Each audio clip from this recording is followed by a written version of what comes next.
Hey everybody, welcome to my Suburban Oasis. My name is Soleil and I garden in a Zone 5B in Michigan. And today we're going to do a few things. I'm going to show you around some of the work I've been doing on my front porch to kind of bring it into fall, which has definitely been a work in progress. We're going to plant out some plants into some outdoor planters that are going to stay over the winter for winter interest. And if we have time, I always have 3 projects and a lot of times we don't get to the third one. If we have time, we will also be adding a little bit of room to my way back compost bin. All right, let's get started by taking a look at the front porch and what's been going on here. So with fall comes a lot of change in the temperature here. We have been in the 40s for quite some time and overnight, and sometimes even down into the really high 30s. So I anticipate the frost is coming, but it hasn't hit yet. However, I thought it was an ideal time for me to start working on the front porch and this kind of entry area. So what I did was, if you recall, we had lots of impatiens throughout this garden bed. And I came through and I took out all of the impatiens that were pink. And then because there was lots of bare soil in here, I wanted to make sure to get that covered. And we rake up the leaves, and then I have a mulching machine that I use to kind of shred the leaves up into much smaller pieces. And so I take that and I use that to mulch throughout the garden. And so this was a perfect way to cover that soil with something to help protect it, ensure we don't get weeds, seeds setting in there over the winter, preparing themselves for spring for, them to come out. And I think it looks really pretty. It's very autumnal. And we also came through and I added some pansies. These were actually really hard to find this year, you guys. I wonder if you're experiencing the same thing in your area, but pansies have been hard to come by, as well as some of the fall ornamental cabbages and kale that I normally like to use. So it's been a bit of a struggle, and things have kind of been turned over a little bit later than normal for me in terms of the front porch area getting kind of made over for fall. But I think that looks really pretty and kind of lights up the area, and hopefully we'll get some more blooms on those pansies. And they should be able to last through the frost. Well, over here with the Japanese maple that I have, it's just a baby. It's starting to change colors, and this was a seedling that I pulled out from the garden.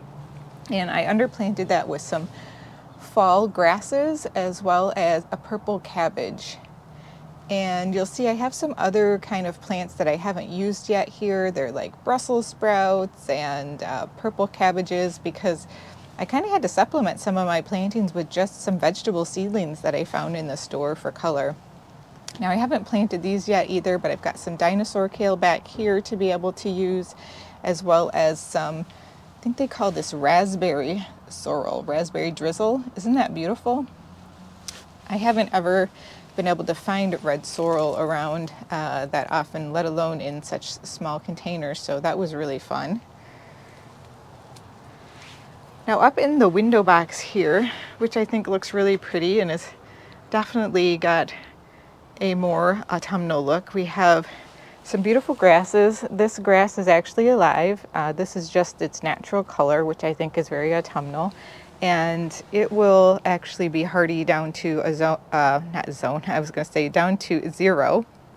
And so it should last quite a bit, and then its tufts should remain for a little bit of interest as well. Now I left the boxwoods in.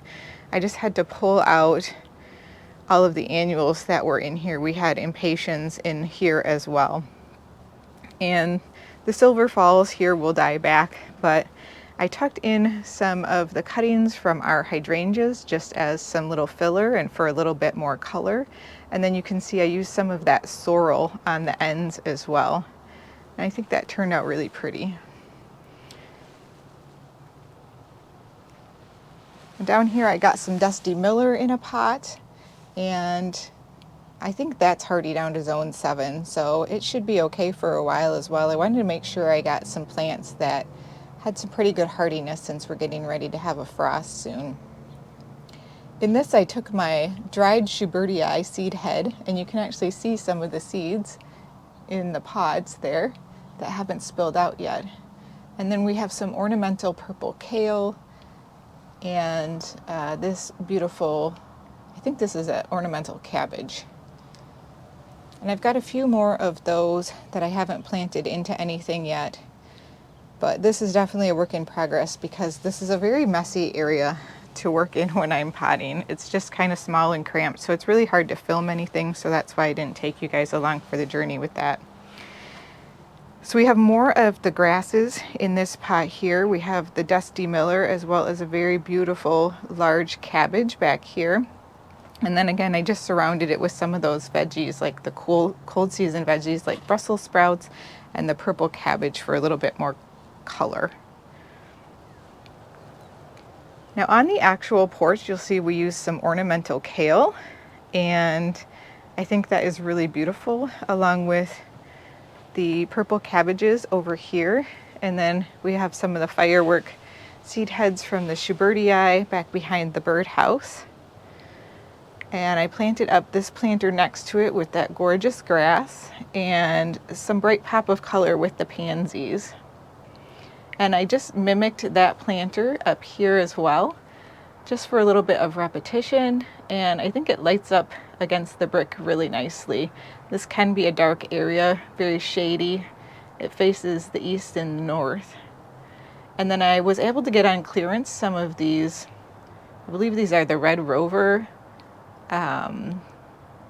Heucherellas by Proven Winners. So these are perennials. I don't know whether they will be perennials for me in the pots here, but it is a pretty protected area. And I popped some pansies in with this large one down here. If you recall from my clearance haul, they were two different sizes, which just was perfect for these two different size pots, with the large one in the bottom and then the taller one above it. And you can see then I've just kind of put this ornamental kale right down here with my little moon ironworks. So that's the update that I have going on so far with the front porch. I think it turned out pretty good so far. And now we have some plantings to go do. All right, let's head out back.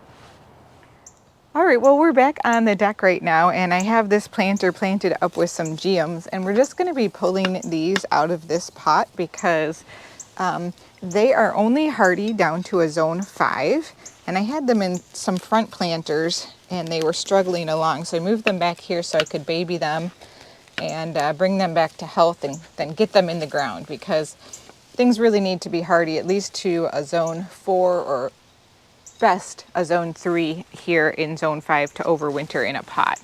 So let's take these down. We're actually going to replace a phlox that's right over here.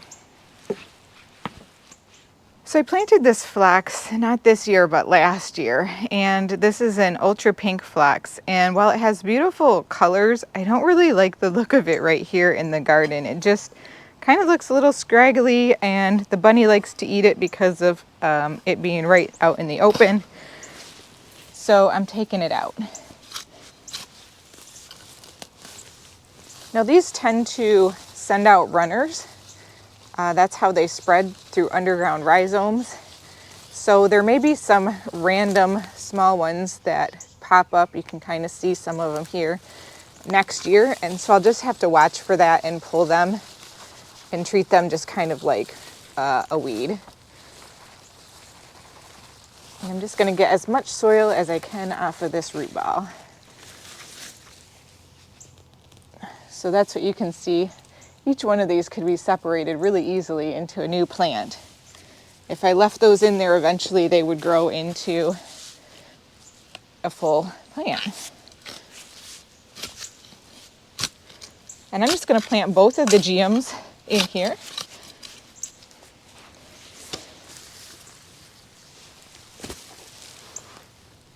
I like very much the foliage on these geums. I haven't actually had any in my garden yet, but I think they're very pretty. And then the other place I'm going to put one of these is right where this blue marvel salvia is. For some reason this one's not doing well, so I'm just going to take him out. He must not love his spot for some reason.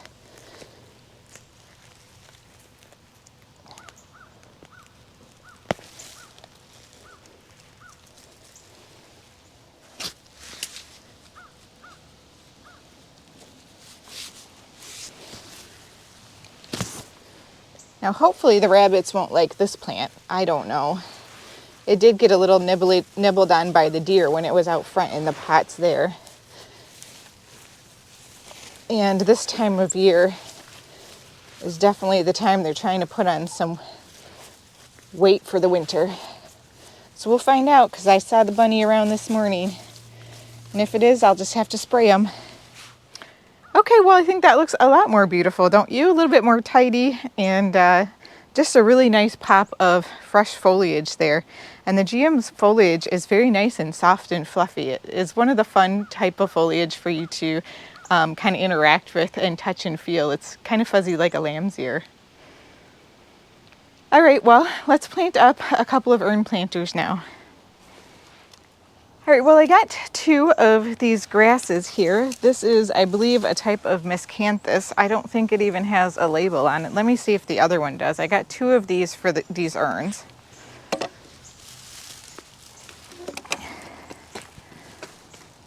Yep, this one has the label on it. This is considered Maiden Grass. It's a Miscanthus sinensis gracilis. So this one should get some really beautiful tall spikes on it. And let me show you the tag. So you can see that this one will get some really nice big plumes on it potentially. Even if it doesn't, this will winter down to the point where this is a beautiful textural element within the garden in the winter, because it will just kind of brown over and turn to a beautiful tan color. Now in terms of hardiness, these are only hardy down to a zone 4, so they may not overwinter. Also, they really don't like their feet to be wet, and these pots can hold on to moisture during the winter time and get frozen, and grasses don't tend to like that either. But again, I'm not really worried about it. I got these on clearance. I think they were like $10 a piece, and I think they're going to be really well enjoyed for several months over the winter, and that's well worth it to me. These get to be 5 feet tall and 6 feet wide, so really, really big. And I have absolutely no plans of planting these out into the landscape in next year. So again, if these die back, I really don't care. It doesn't matter to me. All right, well, let's get them planted. Now, I know some of you all might get really stressed out about the fact that I don't care whether or not these plants survive. But if I just think about them as if they were annuals, that's kind of how I'm treating them. You know, I'm going to get some really nice winter interest out of them. I tend to amortize the worth of my plants over time. So a lot of people think plants are super expensive. And, you know, I do too, especially if you have a plant habit like many of us gardeners do. But here's the thing. If we take these and we think about these being only $10 and I get 3 months out of them, and then I stay at $10 over a 3-month period, I'm really paying $3.33 per month to be able to have a beautiful, you know, scene. But these will probably be in here for 6 months. They're probably not going to come out until like April. So then you go down to like $1.50 or $1.75 per month to look out my window and see something beautiful. That's a good deal, right? Let's see if this is a big enough hole in here for this. Perfect.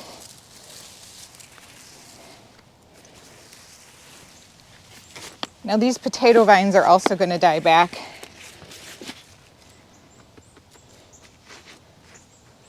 But for now, I'm just going to leave them because they still look good. I really wanted something for these urns that would provide some structure and some height for the winter, something I could see out my sliding glass door if I'm just looking out at the winter garden. And I think these are just the ticket. All right, let me get the other one planted up and we'll show you what they look like. Well, I think these are looking really pretty so far, but they need a little bit more, an added touch. So I have some of those plants that I showed you out front that I haven't used yet, and that's what we're going to put into these pots. So first we're going to use this Dinosaur Kale. This has a really beautiful look to it. It is quite hardy.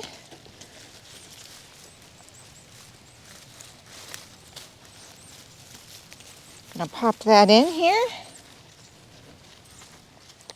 And then we are also going to use this, which is just broccoli. And we're going to tuck those in to the planter as well.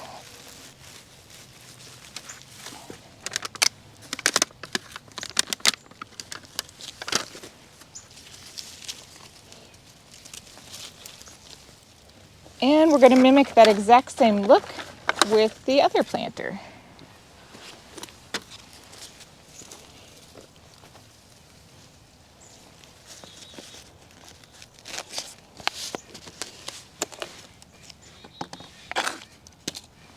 Dinosaur kale is one of my favorite kales for planting out in the garden.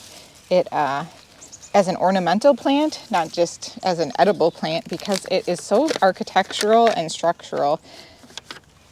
It just provides a beautiful color too that you can't get on many other plants. So when these end up dying back or maybe not looking that great, a lot of times I come through and use evergreen boughs in these pots to continue to help to provide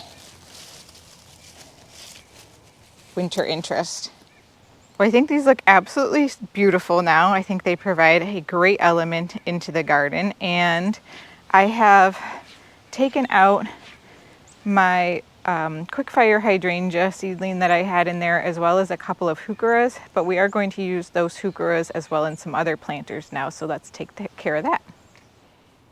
Okay, well, next up we are going to take these plants out. These are a scented geranium, and they have really served their purpose this year. I've loved having them in these garden pots, and boy, are they rooted in even more than I thought that they were. I would love to plant these again next year. So I'm probably going to see if I can take these inside, cut them back, and try to winter them over. I have wintered over regular, what do you call them? Pelargonium geraniums, but not this scented type. So we'll see how well this goes. Just gonna set this down over here for now. And I'm just breaking up the soil that's actually in the container. I'm gonna need to get some more soil that I have out front, probably to be able to fill these, but there is a little bit of root material in here. Because I'm planting all of this stuff in the winter time though, they're not going to do much growing. So we are going to use this heuchera.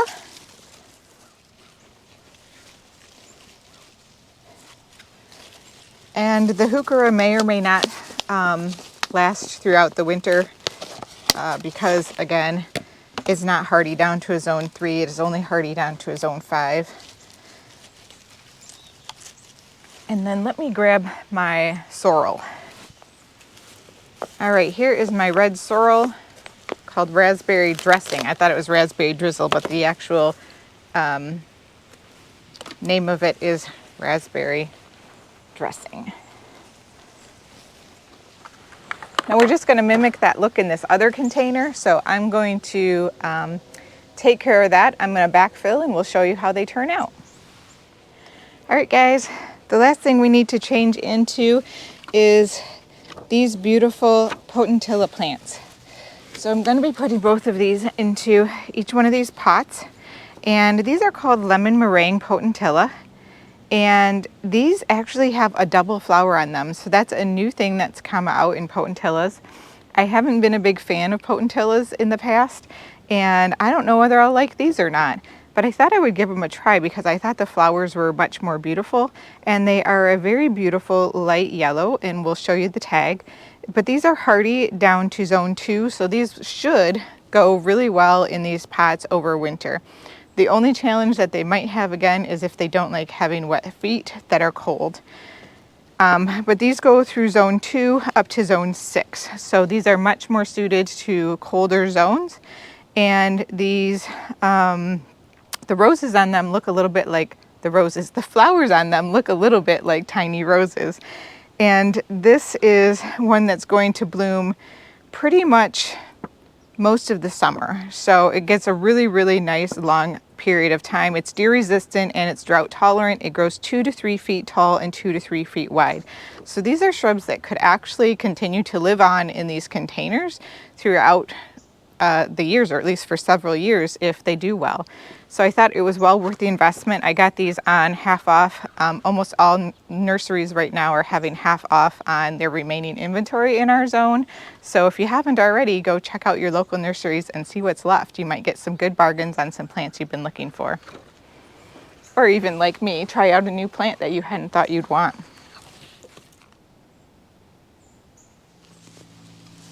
So up until now, I have really just had annuals planted into this pot. And the soil is not too shabby and it's not too full of roots, but we got to get some of it out before I can plant.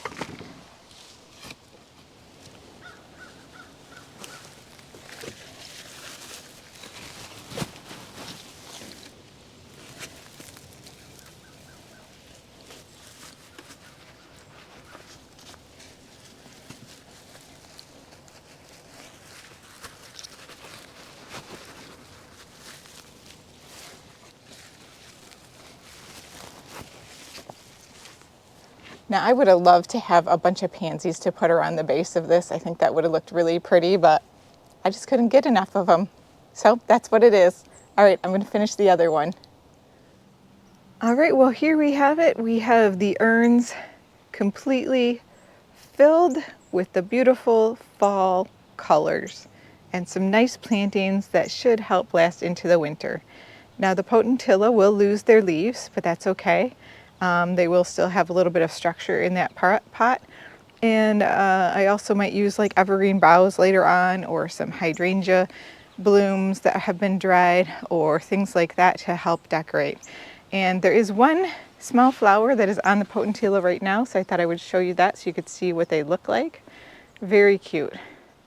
Well, thanks everybody for joining me today. I hope you enjoyed this video and changing over into a full fall set of planters, and my front porch is pretty much done, so I'm feeling pretty good about it. Again, I appreciate you guys joining me today, and I hope to see you next time. Bye!